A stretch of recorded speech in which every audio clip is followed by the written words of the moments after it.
Welcome to the Packer Mentality Podcast, where I try to keep you up to date and shed a little light on what is happening on and off the field with the Packers.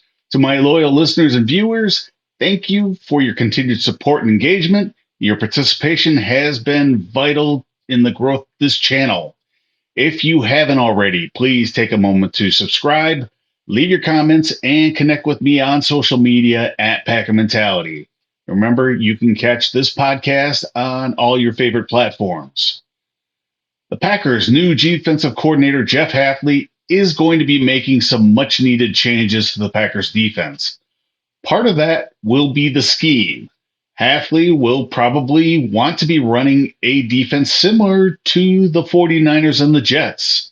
Both those teams are built from the front to the back. And what I mean by that is they have very strong defensive lines and linebackers. What we don't know is if they have the right guys to run that scheme. And that includes the linebackers. So let's take a look at what the Packers have. And we are only going to be talking about the guys who played significant snaps in 2023. And that starts with Quay Walker. 14 games played, 973 snaps, a 58.5 Pro Football Focus grade. Not great. Led the Packers with 118 tackles, 7 tackles for loss, 2.5 sacks, 1 interception, which was a pick six, 0 forced fumbles. Isaiah McDuffie, 16 games played, 551 snaps on defense, another 222 on special teams, a 57.1 PFF grade, 86 tackles, 5 tackles for loss, half a sack, no interceptions, no forced fumbles. Devondre Campbell played in the just 11 games, 690 snaps, 65.1 PFF grade, best of the group. 75 tackles, 3 tackles for loss, no sacks, interceptions, or fumbles. He did recover 1 fumble. Whether it was the players or the defensive scheme, this group was really unimpressive in 2023. They were not playmakers. They did not make things happen. They don't force turnovers, and they just really didn't make enough tackles behind the line of scrimmage. That has to change. Could that mean saying goodbye to any of these guys? If it does, that could happen very soon. With the new league year coming up, teams have until 4 p.m. Eastern Time on March 13th to get under the salary cap before the free agency period officially opens. That's just over a week away. There are 3 cuts that could happen before March 13th for the Packers. I believe Devondre Campbell could be one of them. The other 2 are David Bakhtiari. We've talked about him a couple weeks ago. And Royce Newman, also talked about him a few weeks ago. I will be watching and waiting to see what happens with these players or any other cuts the Packers might make. Follow me on X and I will keep you updated. Enough of that. Let's get on to the mock draft. All right, we're in the Pro Football Focus mock draft simulator once again. 4 rounds. Trades are on the board if we want to do them. Their rankings are updated mostly since the combine. So guys will be in a few different spots.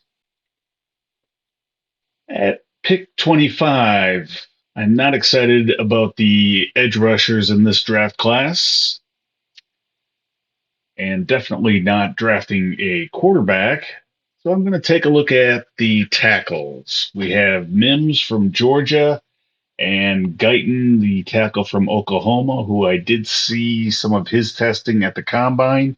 He's 6'7", 327, tested very well, above average speed and agility, showed explosive traits, had a relative athletic score of 9.62 out of 10, which is excellent. And we are going to take him. He can primarily played right tackle. He did play a little bit of left tackle 2 seasons ago.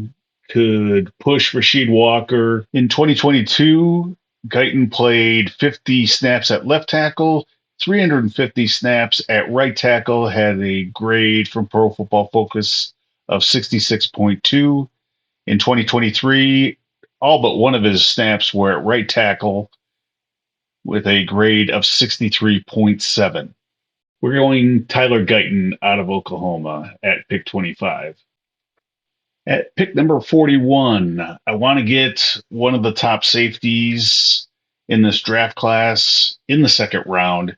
That means, according to Pro Football Focus, is Javon Bullard out of Georgia. 5'11", 195. He's 21 years old. He's the second rated safety in this class behind Tyler Nubin of Minnesota. Grade of 82.8 in 2023 and 80.4 grade in 2022. Has played significant snaps in the slot, especially in 2022. He is only 5'11", 195. The Packers like their corners and pretty much everybody to be at least 6 foot 200. But I believe he is close enough on both accounts to make the cut. So we're going Javon Bullard, safety out of Georgia, at pick 41. At pick number 67, we are going to fill a possible opening at linebacker if the Packers do release Devondre Campbell. They could fill that void with Texas A&M linebacker Edgerrin Cooper, 6'3", 230, 58 tackles in 2023, a 90.8 grade, which is just outstanding. We will go with Edgerrin Cooper. At pick number 88, Packers could go for a guy who definitely helped himself at the NFL Combine. Cornerback out of Florida State, Jarrian Jones, 6 foot 191, tested very well at the Combine. Had a Pro Football Focus grade of 90.1 in 2023. Played most of his snaps as a slot corner, which the Packers could definitely have a need for.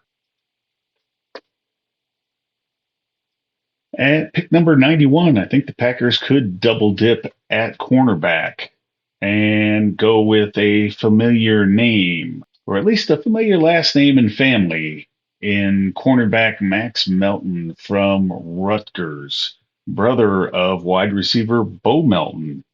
6 foot 190, tested very well at the NFL Combine, just like Jarrian Jones. 2023 Pro Football Focus grade of 73.1, 3 interceptions. Definitely has the skills and the athleticism to hold up on the corner. At pick number 126, I think the Packers could flip over to the offensive side, pick up a running back to fill the void left by the possible departure of A.J. Dillon. And could go with Florida State running back Trey Benson, 6'1", 223. Another one of those Florida State kids that did very well at the NFL Combine. He was also very productive the last few years at Florida State. 14 touchdowns in 2023, a Pro Football Focus grade of 84.2. Has breakaway speed, 156 rushing attempts, 905 yards, average of 5.8 yards per attempt. Can also catch the ball. He had 20 receptions and 227 receiving yards. So how'd we do in the draft? Round 1, taking a tackle to compete for the left tackle position or be a swing tackle, Tyler Guyton out of Oklahoma. Round 2, possible starting deep safety, Javon Bullard out of Georgia. Also in round 2, to possibly fill the Devondre Campbell void or just compete and upgrade the linebacker position, Edgerrin Cooper out of Texas A&M. In round 3, a slot corner to possibly fill that void, cornerback Jarrian Jones out of Florida State. Also in round 3, if Eric Stokes is not healthy, Max Melton, a cornerback out of Rutgers. In round 4, to possibly fill the void left by the departure of A.J. Dillon, running back Trey Bunson out of Florida State. As we come to the end of this episode, I want to remind you that your thoughts and comments are always appreciated. Feel free to share them in the comment section, and don't forget to subscribe and connect with me on social media. Have a great week, everyone, and remember, go Pack Go.